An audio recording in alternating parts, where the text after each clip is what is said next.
next topic, most important question.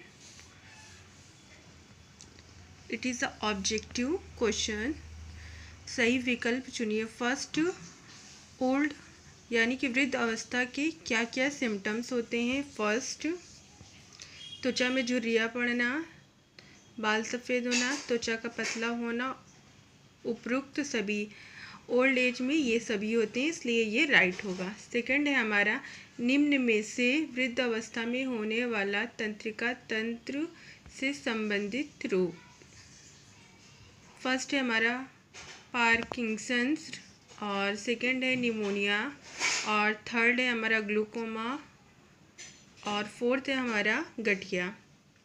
तो glaucoma हमारा आई से रिलेटेड है, इसलिए ये हो ही नहीं सकता, और गठिया यानी जॉइंट पेन अर्थराइटिस से रिलेटेड है, और निमोनिया हमारा लंग्स से रिलेटेड है। तो अब बचता है हमारा पार्किंसंस डिजीज़ यानी कि भूलने की बीमारी, ये हमारे नर्वस सिस्टम से रिलेटेड है। तो हमारा आंसर होगा पार्किंसंस डिजीज़। थर्ड है हमारा कैल्शियम की कमी से होने वाला रोग या डिजीज़। तो ऑस्टियोप्रोसिस, सेकेंड है हमारा अल्जाइमर्स डिजीज़, और थर्ड है हमारा अस्थमा, और फोर्थ है हमारा पार्किंसन डिजीज़। तो हमारा ऑस्टियोप्रोसिस हमारा, जैसे कि इसके नेम से ही पता चल रहा है, ऑस्टियोप्रोसिस यानी बोन्स से रिलेटेड। तो कैल्शियम की कमी से होने वाला हमारा डिजीज़ ऑस्टियोप्रोसिस है, क्योंकि अस्थमा हमारा लंग से रिलेटेड है, और अल्जाइमर्स ये हमारा ब्रेन से रिलेटेड है, पार्किंसन ये भी हमारा ब्रेन से रिलेटेड है। तो हमारा आंसर होगा ऑस्टियोप्रोसिस। फोर्थ है हमारा ऑस्टियोप्रोसिस के क्या सिम्टम्स हैं। बोन्स का आसानी से टूटना, झुक कर चलना, कुबड़ापन, उपरोक्त। तो ये सारे जितने भी इसमें सिम्टम्स हैं, ये सभी ऑस्टियोप्रोसिस के ही सिम्टम्स हैं। फिफ्थ है हमारा, निम्न में से बोन मिनरल डिसेंटी एग्जामिनेशन किस रोग के डायग्नोस के लिए किया जाता है। पेरिस्थेसिया, muscular wasting, osteoporosis,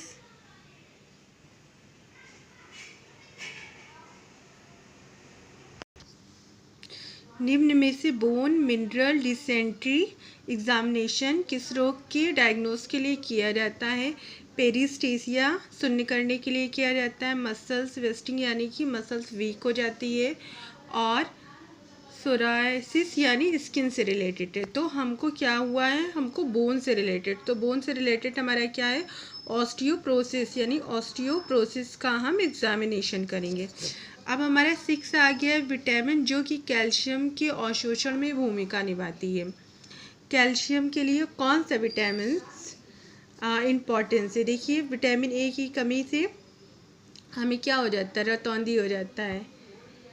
vitamin B की कमी से हमें बेरी हो जाता है, और विटामिन डी की कमी से हमें कैल्शियम का हो जाता है, इसलिए हमें विटामिन डी हमारा राइट आंसर है। सेवन्थ है हमारे, निम्न में से किस रोग में डिमेंशिया की स्थिति उत्पन्न होती है। तो फर्स्ट है हमारा ट्यूबरक्लोसिस, सेकेंड है हमारा एरिथ्रोस्क्लेरोसिस, और थर्ड है हमारा प्रेसबायोपिया, और फोर्थ है हमारा अल्जाइमर्स। तो ट्यूबरक्लोसिस तो हो ही नहीं सकती, क्योंकि ये लंग से रिलेटेड है, और एरिथ्रोस्क्लेरोसिस भी नहीं हो सकती, क्योंकि ये हमारी आर्टरी से रिलेटेड है, और प्रेसबायोपिया ये भी नहीं हो सकती, क्योंकि ये हमारी आई से रिलेटेड है। अल्जाइमर्स यानी कि डिमेंशिया भूलने की बीमारी, अल्जाइमर्स भी भूलने की बीमारी होती है, जो हमारे नर्वस सिस्टम से रिलेटेड होती है। तो आज का हमारा इम्पॉर्टेंट क्वेश्चन यहीं तक था। नेक्स्ट वीडियो में फिर मिलेंगे, तब तक के लिए बाय बाय।